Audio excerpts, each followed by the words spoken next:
Okay, so let's bid good morning to our guests. We say good morning first to Councillor Barry Sweeney. Good morning to you, Councillor. How are you? Greg, good morning. It's good to have you nice on. To have you. Thanks for inviting me onto the show today. No, it's good to have you on. Also, Brid, Curran, Solicitor. Brid, welcome back. Nice to see you. Morning. Good morning. How are you? Good to have you with us. And last but not least, Maria Rushe of the SMUM blog and manager at Rushe Fitness. Maria, good morning to you. Morning, Greg. How are you all? I'm doing good. We're all doing good, I think. Okay, listen, let's get straight into it because yesterday, and it's become sort of a weekly event when Taoiseach Leo Varadkar takes leaders' questions. Well, Taoiseach Leo Varadkar and Sinn Féin's Pearse Doherty have locked horns again in the Dáil.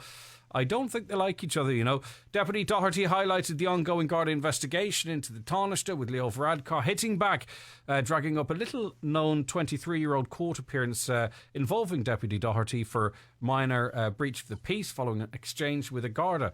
And now we learned today that Fine Gael has compiled a secret dossier detailing political damaging information about Sinn Féin. So dealing with the first matter first, is this just the general rough and tumble of politics? I'll start with you, Marie. Or did either Deputy Varadkar or indeed Deputy Pearse Doherty go too far? Good question to start things off, isn't it, Marie? It is indeed. Yeah. I suppose politics is always going to be, as you said, it's rough and tumble. And I think you have to have a very, very thick skin to go into that arena in the first place. But when it goes beyond, I think the last few days has really turned into people are referring to it as playground antics. But when I was a teacher for 21 years and I didn't see such a playground, I think they have kind of gone to the point where the conversation tends to turn to be an attack on each other as opposed to actually dealing with what needs dealt. I mean, Deputy Doherty asked about poverty and all the different issues that are happening today, and it was turned back on him as a personal attack, as you said, about something that happened 24 years ago. But in fairness, he brought up the DPP considering this Garda file, and I think that there's a bit of a consensus that the DPP probably won't seek to progress this. So, in the context of raising the real issues of the day, he probably fired the first shot in bringing up that. But I mean, that's current. And Pearse Doherty's situation is sort of historic. I don't know anyway, but carry on with your point, Marie. I just think if we were, as adults in the professional world, if we're all to go back and have every single thing we've done in the past thrown at us, as you said in your post last night, Greg, who didn't make mistakes in their 20s? Now, I'm not condoning anybody's behaviour, but I do think that I would love to just hear our politicians dealing with what needs dealt with instead of throwing cheap shots at each other across the dial. It's getting to the point where in the current situation that we're in, it's time to just fix what's happening on the ground and stop it. What Lincoln called democracy of the people, for the people, by the people. And at the minute, I feel in this country, it's of the party, by the party, for the party. It's not, when are we going to get to the point of just getting to work and stopping this cheap shots? I mean, even that what's come out this morning in the Irish Independent about a dossier of things to use. How much energy and effort went into that? Yeah, well, there was another TD involved in that situation 23 years ago. That wasn't mentioned, so presumably they're keeping the powder dry on that one. Brid, I'll ask you next, if that's okay. What do you think? Absolutely. Of I couldn't agree more with Maria. I think people are just absolutely fed up with this nonsense at this stage. When two elephants fight, the only thing that gets trampled is the grass around them. And we, the people, are suffering because these guys obviously have very, very personal issues with each other. I'd quote Michelle Obama, when they go low, we go high. And this secret dossier, this 18-page secret dossier that Fine Gael have allegedly compiled, that's the rock that they'll perish on. Because anyone who comes to the door looking for a vote are going to have to be mindful of the fact that people are really, really struggling and suffering at the minute. And instead, what we've got are two children playing out this sort of antics in the Dáil at the moment. People don't want to hear that. People don't want to know about that. In shorthand, this was like, well, your party leader's flying all over the world. Well, you're being investigated by Gardaí. Well, you were in court when you were 21. What the hell's that got to do with anything? Absolutely nothing. As far as I recall, Pierce Doherty got the benefit of the Probation Act in relation to that. There was a conviction recorded. The facts were found to be proven. He got the benefit of the Probation Act. It was when he was 21. And as Maria has said, if we were all to look at things that we did when we were in our 20s, God bless us and save us, I don't even want to go there. But the problem here is the price for these cheap shots is disillusionment with government, disillusionment with political parties. And I would really, if I were sitting in a room with Leo Varadkar and the management with regards to Fine Gael, I'd be saying, this 18-page dossier, forget it. People are not going to thank you for it. In fact, people are going to, you're going to suffer at the polls in relation to it. You also have to remember, Sinn Féin are going to be in for an almighty shock when they do get into power. Because it's very easy to sit on the ditch. It's very easy to be Pierce Doherty at the minute and criticise. But when you're in power, you have difficult decisions to make. And I think that's the tack that Fine Gael and Fianna Fáil and the Green Party need to take at the moment. Instead of these personal attacks and this so-called dossier, fight them in the trenches with regards to policies and decisions with regards to day-to-day issues that people have. Not this nonsense of, well, you know, he did this when he was 21 and you shouldn't be standing up here criticizing me because you're not as, you know, as white as you're making out to be.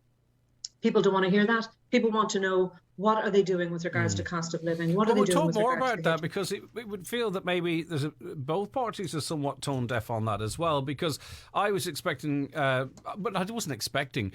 the criticism of that exchange was equal against... Yes. Now, the content, maybe people were a little bit more peed off or didn't like where Leo Varadkar went. But in terms of this shouting in the Dáil, which is a weekly occurrence now, the people don't seem to want that. But we'll talk more about that, because that will lead us into the next general election, I suppose. I want Barry Sweeney's views. He's a Fine Gael councillor, of course, but he's got his own mind, of course, as well. Barry, what do you think of yesterday's exchange? Yeah, I had a look at the exchanges yesterday, and, you know, unfortunately, this is what has become part of politics nowadays. And to a degree, it has always been there, you know. But the tit for tat stuff that's going on now is a distraction, and it's waste of energy. I believe an awful lot of it is manufactured, you know, because the difference between now and a good old-fashioned argument years ago is now you've got social media. And I believe that the performance and circus that is in the Dáil at times is specifically designed for social media, and to get as many hits, to get as many people talking on radio shows about the antics that went on the day before. You know, there are clips taken from these conversations and debates, shall we call them, in the Dáil. They're clipped to suit. They're put out on social media. There's lots of hits. People like that. You know, people feed into that. And you know, when we do say, like, and Fine Gael yesterday, Fine Gael clipped it themselves, and they included a term used by Leo Varadkar, in which he says that Sinn Féin was supported by vagabonds in caravans. Now, obviously, that was pre-scripted to some extent, and then it was clipped and put out on the social media, just in the fashion that you're talking about. Sinn Féin are excellent at that as well, by the way. Yeah. I mean, who would have clipped that or put it out? You know, because I think that was the Fine Gael press office. Do they? Right? Because I think the vagabonds and caravans thing, you know, nobody should be judgmental like that as to who that person was. You know, he died in a caravan. He left €4 million to Sinn Féin. I don't know that man, who he was, or what kind of a person he was, but nobody deserves to. I think the comment is kind of based on the fact that a lot of us don't, because it gets us looking, it gets us interested, goes, what? Didn't know that. So, you know, there's some strategy. So would you like to see your party move away from that to take the Michelle Obama approach if you feel Absolutely. The opposition is going high, or your opposition is going low, you go high? Yeah, to be honest, I don't think, you know, our party needs to go low, and there are, you know, there are many very good positive things that we could be talking about, but you know, I think at times, maybe like yesterday, to get dragged down to responding in that way. You know, it's tit for tat. There's a lot. I know, like Pierce and Leo, like it takes two to tango. Pierce has given plenty to Leo over the years in the past, and it's a reaction from Leo, And as I say, it takes two to tango, but I certainly don't see them dancing passionately together around the floor of the Dáil anytime soon. Brid, this is clearly going to be, I think, in the next general election, it's going to be a dogfight between two parties, Fine Gael and Sinn Féin. They're probably both acutely aware of that. I don't think maybe they are as aware of how big a turn-off this is to the majority of the public. You will get those entrenched in Sinn Féin that will back Pearse Doherty 100%. You'll get those entrenched in Fine Gael that think Leo Varadkar finally, started, getting down and dirty. But the people in the middle, the floaters, the undecided, those Absolutely. this is a complete turn-off. Oh, absolutely. People don't want to listen to this nonsense. People want, the Irish people are very engaged. We listen to the radio, we listen to the news. We want to be engaged with regards to issues that are affecting us. We don't want to listen to this nonsense. And I would hope that someone will take the political parties aside and say to them, this is not what people want. They learn soon enough. And I really do think that they need to start listening more. And last night I got the impression that there were certain backbench Fine Gael TDs who were delighted that Varadkar had landed a punch. When you go to the doors and when you go to the people asking, they're not going to care whether your Taoiseach landed a punch on Pearse Doherty. What they care about is whether they have their cost of living issues dealt with. And we're going to be focusing on that. It's worrying, Marie, is it not? And listen, we might be proved wrong down the road, but that what we're all going through, everyone is going through, that the people in the Dáil seem a little bit out of touch. They don't seem to maybe understand precisely what's going on, because if they did, someone would have said, hold on, you're right, we need to get this situation sorted. This is not the time for this type of exchange. You know what I mean? That would be, I think, a leadership thing to do. And that can come from the opposition as well, by the way, not just Fine Gael. But you've hit another nail on the head there, Greg, with the word time. They're about to break up for the summer. And all the conversation at the minute that I'm listening to this week about, dealing with this cost of living crisis and emergency measures being brought in. And then you have Eamon Ryan saying nothing's going to change about things until October. And then even with the budget in October, it's usually January before things actually are implemented. So are we really asking the person who's living at the minute with no fuel allowance, wanting to put on the heating and not being able to afford it, are we really going to ask them to wait until January until somebody decides to do something? And I do find that, there's definitely a disconnect. Of course, there's a disconnect. And I do think that most people that go into politics go into it with the right intentions at the start. Councillor Sweeney will probably agree with me here that most people are going in because they want to make change. They want to help the people around them who live in their communities, who are living beside them, working beside them, socialising beside them in the real world. And then, of course, when that journey continues on into the Dáil and kind of national politics, there, of course, and parties as well, there does have to be a tone the line and all that carry on goes on. So I do wonder how often people find themselves moving away from their initial intention in politics, wanting to make a change, but then being very, very restricted by the bureaucracy around them. And that's just the reality of it. But for those of us who are on the ground working and who are feeling those bills coming in at the minute and looking at the price of a bag of coal going up and up and up and up. And I don't know about you guys, but I'm considering at the minute how many journeys I take in the car because the I haven't bought a bag of coal since February.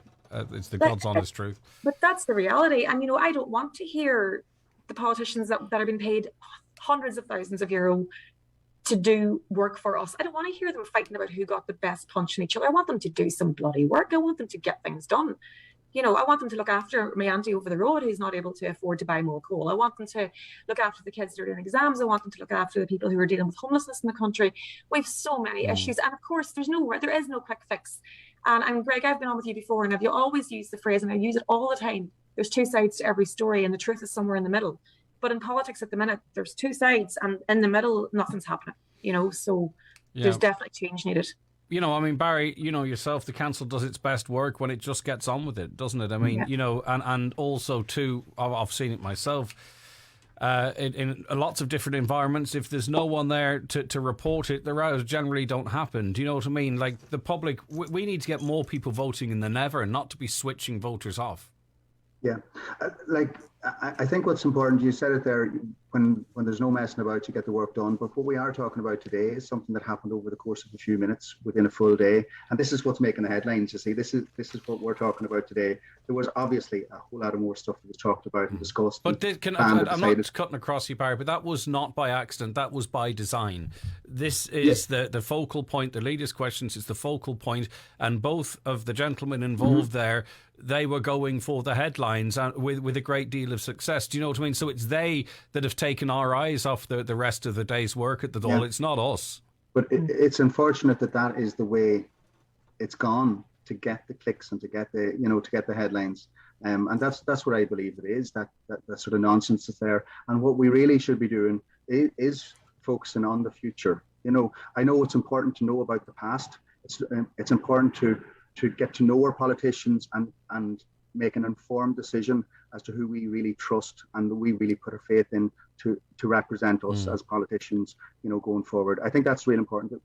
We need to know the past, but we need to look at the future. I just think, but sometimes you need to look at the past to look towards the future, because, I can think of a couple of characters historically that were leaders of this country that done an awful lot worse than any current politicians have had. And when people piled on them, a lot of the Irish people came to their defence. I'm thinking maybe the likes of Bertie Ahern. People were ardent in their defence of him. So I think we actually get more protective of people if we feel they're being, trodden down sometimes. Mm-hmm. Brid, what about this in terms of if we do go down this road of dragging up historical instances, I mean, is it disrespectful to the courts? Is it in any way disrespectful to the process? A judge made a decision. He determined that maybe if these guys wanted to go to America or whatever, that he didn't think this was of a significance to, is this... I'm just wondering what this means, sort of, if we start going down this road, what it means to, maybe your right to be forgotten or whatever it is. It all seems just a bit messy to me when we start doing this stuff. Oh, absolutely. I mean, the Probation Act was there and is designed and is there for years at this stage in relation to minor offences. And it was a minor offence. It was a public order offence where a person who the court decides needs an opportunity or needs a chance, and obviously anyone with a criminal conviction would have difficulty in the future. There is also then the spent legislation in relation to old offences that after a certain period of time has passed, for minor offences and minor road traffic offences, that they can be wiped, that you don't have to disclose them if you're, for example, getting Garda vetting or whatever. But and Maria made the point, there are those of us who in our 20s did things on nights out that were just, daft. Yeah. I remember at one stage stealing a poster from a nightclub and going, bringing it home and putting it up on the wall of the flat I was living in. I mean, shall we do that? Shall we go around? No, I wasn't. Shall we go around the table now and see what we'll admit to? Barry, I'm sure you left the Rory Gallagher Festival with a traffic cone on your head. Tell me that. Absolutely not. I'm squeaky clean. I do remember throwing an egg at a girl that I've always regretted on Halloween night along many years ago. All right. We'll move Sorry about on. that, Nicola. Finally, Grania, 34 years on. Grania on Facebook says too much emphasis on 1 minute exchange in the Dáil. And the reason I wanted to talk about this is because I agree with what, if on the face of it, what Grania is saying.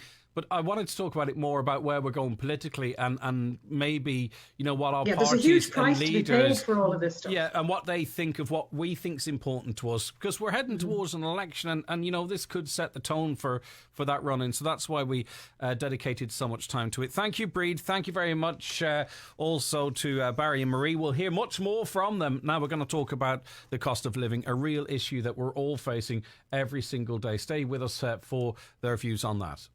The 9 till noon show is brought to you by Letterkenny Credit Union, offering low-rate car loans with fast approval. Apply online at letterkennycu.ie or in office today. There's a gaggle of monsters you'll see around town, in every colour from bright pink to brown. And just like us, they have hopes, dreams and wishes. A new car, new windows, a holiday diving with fishes. They know just where to go for their dreams to come true. The local credit union who can help you out too. For all of your dreams that are big, small or strange, we've got you covered with our Monster Loan range. Monster Loans from the Credit Union. Imagine more. Loans are subject to approval. Terms and conditions apply. If you do not meet the repayments on your loan, your account will go into arrears. This may affect your credit rating, which may limit your ability to access credit in the future. Credit unions in the Republic of Ireland are regulated by the Central Bank of Ireland. Looking for the summer sporty look from the best brands like Nike, Adidas and Under Armour? Brian McCormick Sports and Leisure has your summer look. Nike Pro Tees and vest tops with matching shorts. Nike mid-layer quarter zips with women's tights in many different lengths. Under Armour t-shirts with matching bicycle length shorts. Layered with new woven jackets and quarter zip tops. Look the part, play the part. In store or online. Click and collect on bmcsports.ie. At Cooney's Home Interiors, we pride ourselves on offering you the very best in choice, quality and value on all home furnishings. Treat your home with a visit to Cooney's today and choose from our large range of suites, tables, beds, not to mention our large selection of home accessories. Our motto is, if you see it, you can buy it, and we will deliver it to your door. Cooney's Home Interiors, Letterkenny Retail Park. Style and perfection at incredible value. All roads lead to Warehouse Bar and Kitchen, Main Street, Letterkenny this rally weekend. Food and drink served all day. Late night opening all weekend. Live music and DJs throughout the rally. Warehouse Bar and Kitchen would like to wish all the competitors good luck this rally weekend. Rally weekend at Voodoo Venue, Letterkenny, Donegal's premier entertainment venue. Where tonight playing live it's Sailor Bill, and in the Gasworks, DJ Connor Donnelly. Exquisite luxury and incredible entertainment at Voodoo Venue, Letterkenny. Proud associate sponsor of the Donegal International Rally. Buncrana Music Festival, Saturday and Sunday, July 2nd and 3rd. Dan McCabe, Moncrief, Hothouse Flowers, Paddy Casey, The Fratellis, Hudson Taylor, Leah Hart and many more. Buncrana Music Festival, July 2nd and 3rd. Tickets on sale at buncranamusicfestival.com. Okay, some of your comments. Hi, Greg. Leo went too far. I think it's disgraceful. Did Leo never make a mistake? When he can't get the better of Sinn Féin, he slings mud. Another, this is all a stage act for the public. People who believe this have an awful lot to learn about politics. Another, Pearse was not elected representative at the time. Leo was in a position of power, and that caller believes he misused that position. Another, I'm not a supporter of Sinn Féin, never have been and never will be, but Varadkar was totally wrong in bringing up something that happened to a young man over 30 years ago. Well, he's younger than that. It wasn't 30 years ago, but I take your point. There's no possible way that Leo can ever be Taoiseach again after his attacks on the Sinn Féin party yesterday. I don't mean Pearse Doherty. He mentioned Sinn Féin several times. Does he forget how many Fine Gael deputies were convicted of offences in the past? Deputy Doherty, says another, was putting the cost of living toward the ruling party. He said Fine Gael had a lavish party and is ignoring the cost of living. Anyway, Sinn Féin is not in power, and the rebuttal to that, though, was that Leo Varadkar says Mary Lou McDonald was flying around the world first class and was due to fly first class to Australia soon. Leo Varadkar, says a caller, can't hide his contempt for Pearse Doherty. You only have to look at his face. He's seething. Varadkar really just loses it. Not fit to be the leader of his party. Never mind going to be our Taoiseach again. 16-piece dossier on dirt about people is disgusting, but seems to be par for the course with Leo Varadkar. Before we move on to the cost of living, Barry, just a word as a sort of a rank and file Fine Gael. Leo Varadkar would have your full support, would he? He would. Look, he would. You know, as I said before, the little things we hear, the spats online, and on what he did yesterday, I don't believe was the right thing to do.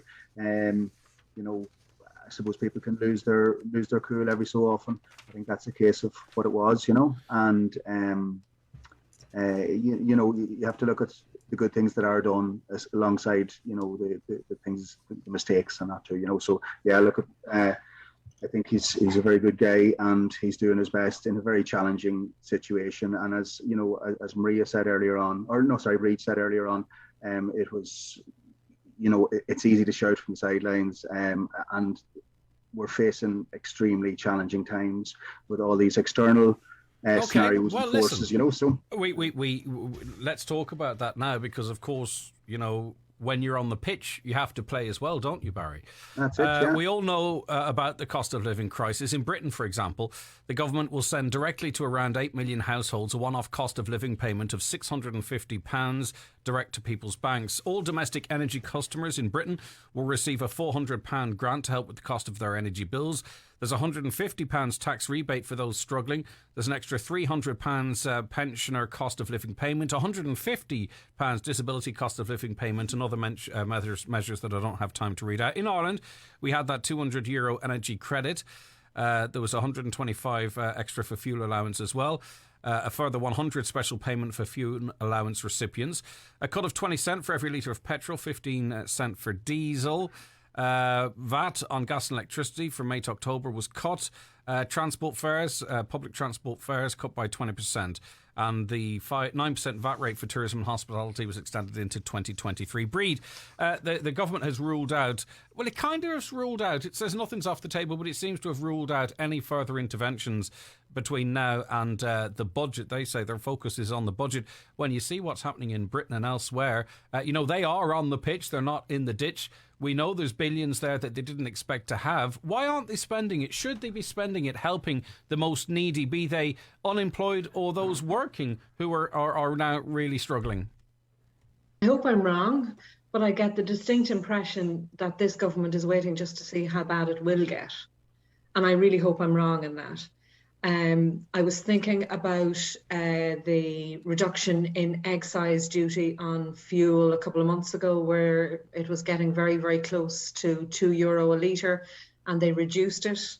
And then suddenly 3 months later, it's back up and beyond €2 a litre. And I think they're a little bit stung by that, because they were under pressure to do something. They did something, and regardless of the measures that they took in, the price of diesel and petrol still increased, which has, by the way, led to a bumper windfall of VAT off the fuel, because as the fuel price increases, I think they got an extra 300 million in March. So go ahead. So I hope I'm wrong. I hope they will bring in interim measures, because things are needed now. As Maria says, it's not next year when we need assistance, it's now. So I'm hoping I'm wrong in that. What they do really need to do is target those who really need assistance. So I think they need to look at the squeezed middle, and they need to look at those on social welfare completely differently. They need to target those who are on social welfare by giving them a one-off payment, as Barras has done in the UK. They need to look at increased fuel allowances, and they need to target those that sector in that particular way. In relation to the squeeze middle, they definitely need to do something there in relation to those who are really struggling. And I think the ERSI have said that the best way to deal with that is to give a reduction in income tax and PRSI, and that needs to be dealt with sooner rather than later. Why would that not happen, though, sooner? Because, as I say, there's a number of bodies that have said that there's billions there. There's 6 billion more in a tax take than they were expecting. And we know there are people struggling. You only have to, we only have to speak to yourself or to people around you, but St. Vincent de Paul, the Letterkenny food banking, etc. Why would a government just choose not to? And I hope I'm wrong, but I genuinely believe that they're waiting to see just how bad this will get. Whereas I think what they really need to do is sit down and just grab the bull by the horn. It's a very fine line, and of course, if they get this wrong, they could risk further inflation. I mean, it's a double-edged sword. I mean, giving too much and making payments to too many could risk inflation increasing further. Yeah. So it is a very, very it's a high wire act. Well, the two headline ones so far, the reduction in excise, that's going to benefit those perhaps who travel more with bigger cars, with perhaps more areas. Money. But those I think with more money probably benefit from that. The electricity one too, that was for absolutely everyone. You know, why give that money to people that can comfortably pay their electricity bill? Absolutely. Take and that's what I'm saying. Any people. Further payments have to be more specifically targeted towards those on social welfare. Maria, come in here, please. Yeah, I'm just listening to what you're saying, and you're right. Like the ESRI, I always mix that up. Like they have presented plausible ways that things could be changed. You've mentioned them there, Brid, the idea of PRSA and income tax and stuff like that all been changed, and they've offered ideas about changing, like doubling up social welfare and different things like that. And that list that you read out at the start, Greg, of the things that have been done across the water, those numbers seem to be a bit more realistic than the €200 or 167 or whatever it is that comes off your bill. And targeting is a key word. I think, there's always going to be that issue where, look at what we've done, it's great. And there's no doubt that there have been measures brought in, since January, there have been measures brought in by government to try and help things. But if the right people and the people who need it most aren't getting the benefit of it, it's almost, again, it's like what Barry said about social media spin. It's not practical and it's not helping. The other thing is, we're coming into the summertime now. I listened to a conversation on News Talk this morning where there was reference made to the fuel allowance not being used over the summer or available over the summer. And it was almost dismissed as, oh, sure, that's okay, no one uses the heating. I'm sorry, have you seen the weather? Like, where's our summer? 6 degrees and at night. I know people who are sitting with the heating on at the minute. So Mabs yesterday issued advice. This is Mabs, the Money and Vice, that crew. That if you cook with your oven, right, once you've finished cooking, leave the door of your oven open. With the idea being that as the oven cools down, you're not wasting that heat. That's where we're at. Whilst we're not actually whilst we're not intervening when we have the resources to do so. Mabs are telling people, after you've cooked your chicken, leave the oven door open. Yeah, like, do you know what? We're all intelligent. We've all come through school doing CSP when we were in our teens, and we all know about energy saving and how we're supposed to, not fill the kettle, not waste. That's not what we need from leadership at the minute. What we need at the minute is answers and help and support. And I know the idea of targeting, and everyone's feeling this. Everyone is feeling this at the minute. Like, we're coming into the time of year now as well. Kids are off school. There's a lot of expense on parents when it comes to kids being off school. Like, everything goes up. Even the amount of people in your home. Our electricity bills here, we're never in the house, and yet they are going up and up and up. That's the thing about the electricity bills too, which we're told to save money, and I've never got my head around this, because I'll tell you, the company I was with, they just decide whatever they charge me. Right, so I could switch off plugs, switch off lights, switch off anything. It makes no difference to the bill. Okay, I don't know how they determine the bill. The meter's not checked very regularly. We're being told to do all of these things, right? And it can cause arguments in the house. Switch that off. Don't do that. And you actually don't see any. How do you see a saving on your electricity bill? Because they seem to pick a number out of their head. They guess it. I got a bill saying your bill is going to be such and such for the next 12 months. Where was the incentive for me to make any savings whatsoever? Or it doesn't make any sense. And that just, these are the things that we live with and we're expected to live with. I find that, maybe it's just me. I might be missing something about the electricity bills, but that's how it feels to me. My bill in the office was always €400 until last month, when it was €1,107.40. Right, but that's far and above the increases. So what, did you get a couple of electric heaters in, or what? Absolutely. No, I mean, it makes no sense. Absolutely. It's almost as if somebody in the energy company, I won't name them, plucked a figure out of the air and said, should we send her that for the crack and see how she reacts? Switch your charger off when your phone's not plugged into it. Thanks very much. All right, that's it. That's how you sort that out. It's reminiscent of the tighten your belts era. We should all tighten our belts. Yeah, I don't know. And I mean, the other thing now, coming into the summertime, you've got back to school starting to come in. That cost is there as well, and all of these things are rising and rising and rising, and it is bleak at the minute for people. There's lots of. We have the lowest rate of disposable income in this county, and we say it often, and it's true. That was before these inflationary impacts. So the person that ran out of money when their bills were paid, and maybe they managed to find enough for dance classes or football camp. Right, with the cost of fuel increasing, the cost of power increasing and everything else, there's nowhere for that money to come from. So that person who was at zero on a Friday 6 months ago are now down 70, 80, 90, €100 a week. And those are the people that need assistance. Yes. Barry Sweeney, why is the government refusing to use the money that is there to assist these people? It's like walking past someone who's tripped over on the street, right, and they've smacked their head and they're crying out for help, and you look at them and you walk past them and straight into the nearest restaurant and enjoy a 5-course meal. That's what's happening on a national level in this country. Yeah, that's a very stark sort of description that you put there, Greg, and whether you could say that's accurate or not, I nearly disagree, in terms of the way you're putting the question to me. Okay, well, let me phrase it a different way. There are people in this country right, who are going to the doctor for antidepressant tablets. Their relationships are breaking up. Their children are going to school with no lunch, right? Moms and dads do not know how they will get a school uniform for them. Moms and dads are telling them, you're not doing that summer camp because we've got no money. Yeah. People are not buying food so they can put petrol in the car to go to work. The government has access to billions of euro, okay, and is sitting on that money and arguing amongst themselves in the Dáil while those people lie on the street with a banged head as they go in to enjoy a 5-course meal. Does that make it any clearer, the point I was trying to make? That's making it more clear and more extreme, I think. But Greg, without getting into that, I think what you're saying and what is happening is very stark at the moment.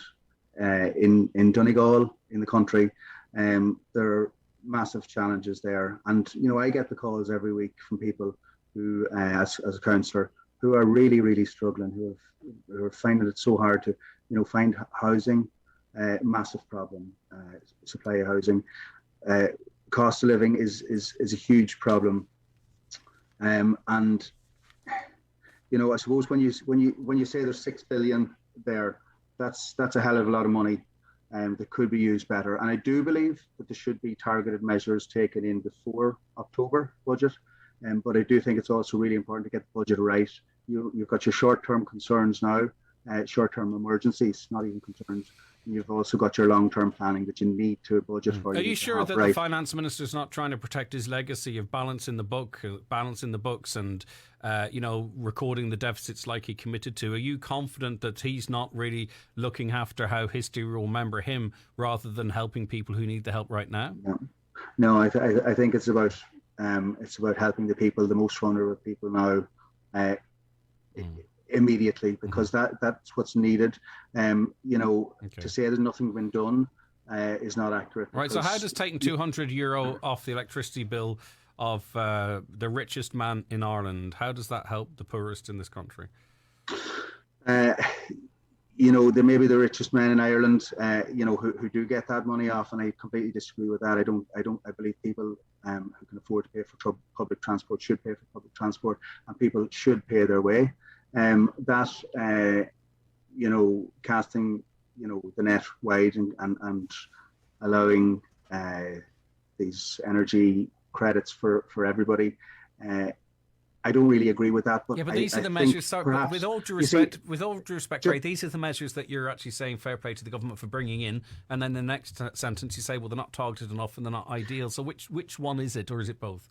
Well, there's no excuse to be made by helping people who are earning, people who are working, people who need and deserve their credits as much as other people, because people at all levels are struggling. Not at all levels. You're talking about the super rich, and that's crazy, giving money to super rich. But I don't know. Perhaps it's a case that to means test all that.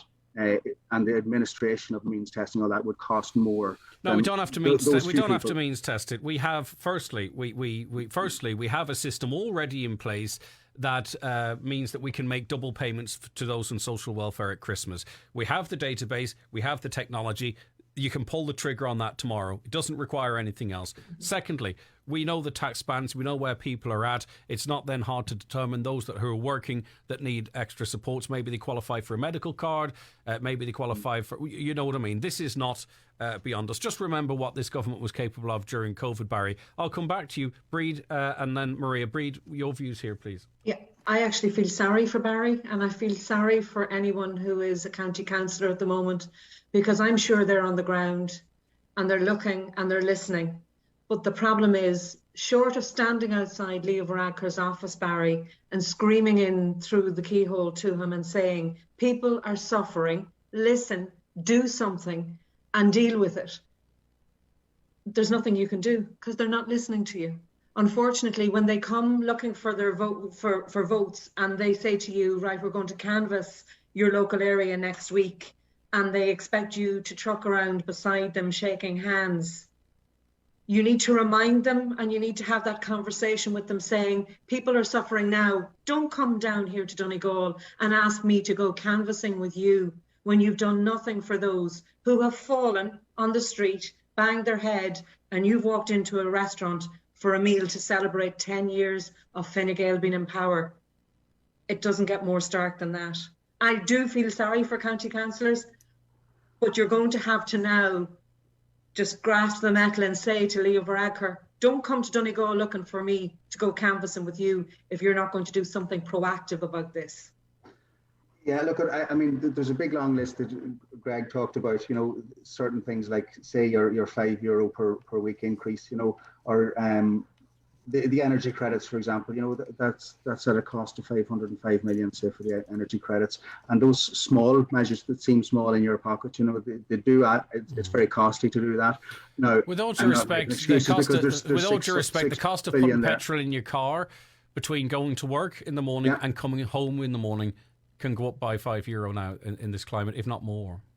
Yeah, and that's the vulnerability. That's these, again, external pressures that we have no control over. I would love us to be having a conversation about, well, Hungary's capped their fuel at 130 odd. Yeah. Why aren't we doing that? You know, why aren't we doing that? Could we do that? I know that's sort of like trying to be a headline grabbing comment, but rather than going, we can't do anything. That's what we're saying. Rather than saying, well, look, other countries have tried other things. What's going on in Hungary or Malta that we could replicate in some way? Yeah. I genuinely think, Greg, that they're sitting back and waiting to see how bad it's going to get. Yeah. And how much money they're going to make off the excess as well. Exactly. Because the coffers are being filled all the while. I'll come back to you, Barry. Maria, I haven't heard from you, though, in too long. Please. There's not many say that, Greg. I think I have my fingers crossed. I'm only joking. I'm joking. There's another issue as well, and Barry has going to reference it as well. There's a massive divide between urban and rural that is lost when it comes to the politicians often in Dublin. You know, yes, tell me by all means to use public transport. I live in the middle of nowhere. There is no public transport. And even to get to public transport, it's a 40-minute walk, you know. We have no trains. We don't have the same infrastructure here in Donegal as they have in Dublin. And that's clear to see once you pass Monaghan. It's a whole different world. Talk to me about, you know, saving energy and, you know, my carbon footprint, and I will do my best. But don't tell me I can't use, like, peat and turf. Those things they don't correlate between. What was interesting too about that, Marie, and that what really underlined your point with me from the ESRI, I can't remember the exact figures, so excuse me, but they were talking about the increased cost of living, right? And the bill was, what was it? It was 2,000 extra per year. 2,000 annually, or 3,500 plus if you own a car. Exactly. So the headline was 2,000, and sort of the subtext was, but if you have a car, it's 3,500, which is everyone in Donegal because we have to have. Yeah, exactly, because we have to have. Those of us living, I suppose, and I'm not just speaking about Donegal, anywhere in rural Ireland, you know, most families, if you have 2 cars, great, but it's necessity. No one has 2 cars for the crack. It's because you both have different jobs and different timetables, and we live in the countryside. So, you know, everyone is being hit. But I do think that idea of, in an ideal world, if we all lived in a city and we all had the same infrastructure from one end of the country to the next, if we all had the same healthcare options, childcare options, public transport options, sure, yes, okay, throw out, as you said, Barry, that blanket, you know, ideal, and it is there to help and to try and help, but it doesn't filter down to everybody. It doesn't apply to everybody. Don't tell me it's a great thing today that you have reduced the price of public transport and trains when I have to travel hundreds of miles to find a train, unless I want to go to Oakfield Park and have a wee spin around the grounds up there. That's it. You know, so I do think and again, I don't mean to be negative. There's some wonderful things happening in this country at the minute, but it's just so hard when you have to get up in the morning. And as someone said in the Independent today, you're choosing between heating and eating, and that's the reality. But Brid, we're at the point now, and Maria makes a good point, and I'm not contradicting it. But what we need to understand is that there is so many people at the moment. 1/3 of us are in fuel poverty. An awful lot of people listening to this programme, that their situation is so dire that they can't see the positives. That Maria quite rightly, you know, we need to talk about because it's awful. But there are people now, they can't see the woods for the trees because their situation is so dire, and they are bricking it, thinking about going back to school, thinking about when the heating has to be on, thinking about, you know, preparing the house for when Santa arrives. Yeah. You know, and this is no longer confined to those who rely on social welfare benefits. This is now the famous squeezed middle. Those who go out and work 40, 50, 60 hours a week and come home and find that there's less and less and less on the table. So, you know, while traditionally we used to always, you know, try and assist those who were relying on the state, we're now finding that those who are contributing to the state's coffers are those, and that's so disheartening for those people. I mean, you get up in the morning, you go out, you do your day's work, and you come home, and you're no better off than you were. In fact, you're probably worse off than you were that morning. Yeah, but in fairness to Fine Gael, I think they say that cohort you talk of is going to be a target of the October budget, Brid.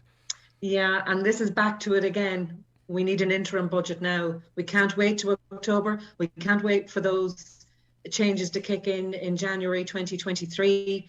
There's a long 6 months between now and January 2023, and action needs to be taken now. They need to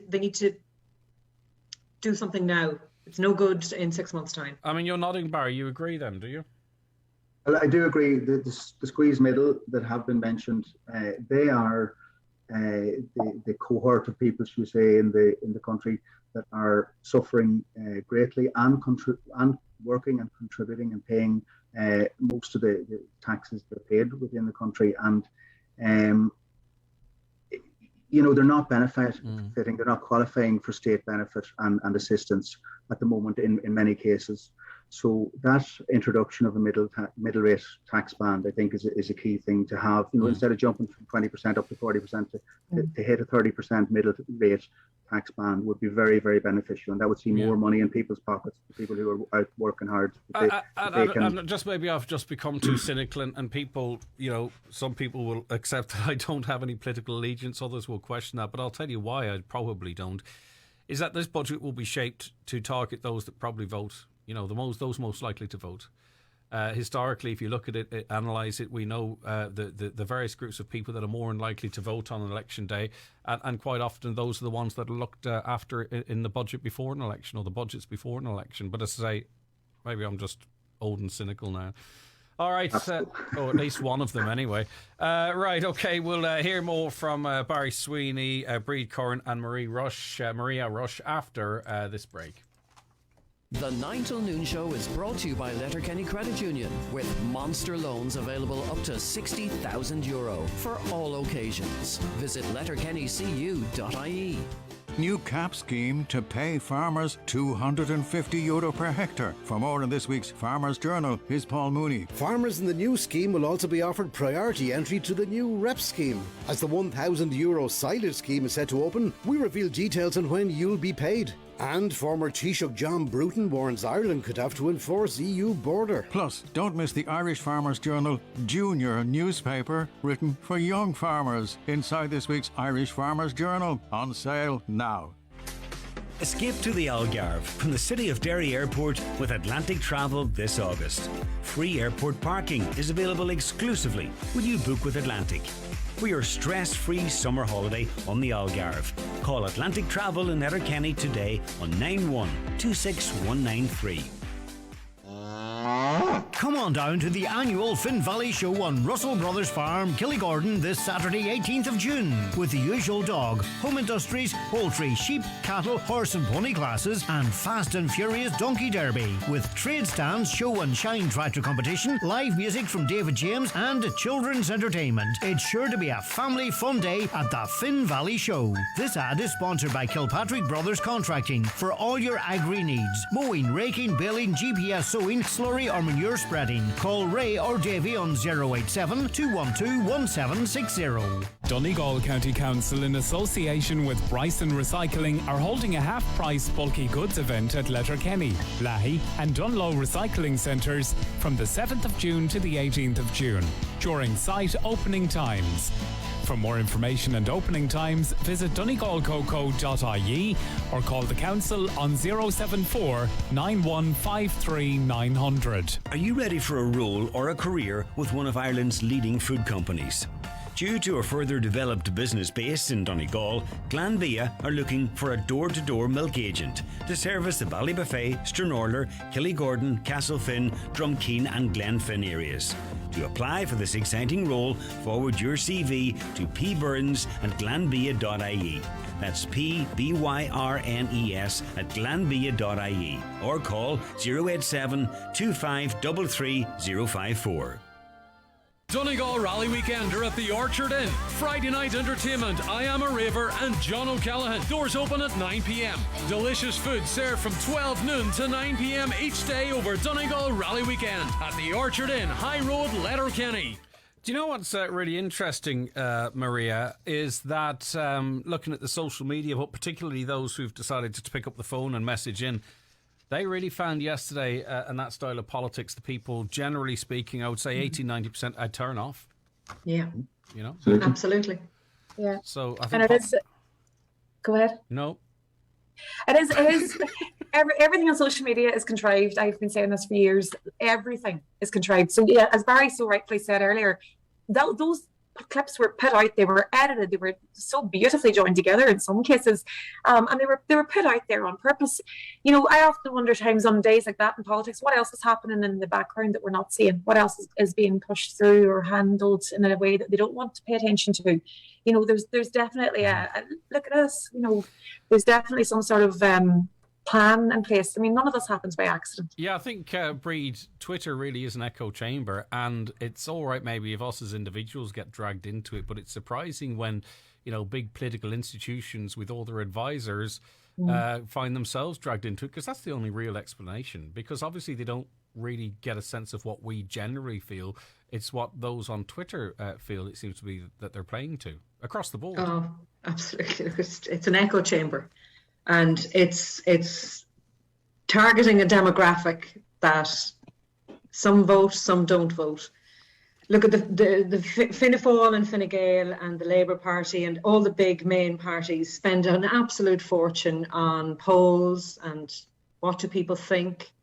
What do people think? They need to come down and talk to people. They need to knock on somebody's door in rural west of Ireland and say, how are you doing? How are you getting on? They're not listening. That's the problem. And they're not getting it on social media. They're only getting parts and portions of it on social media. They need to stop that for a start. Yeah. They need to start canvassing the likes of Councillor Barry Sweeney and ask him what are the issues that he's dealing with. And they need to listen to the likes of the local councillors.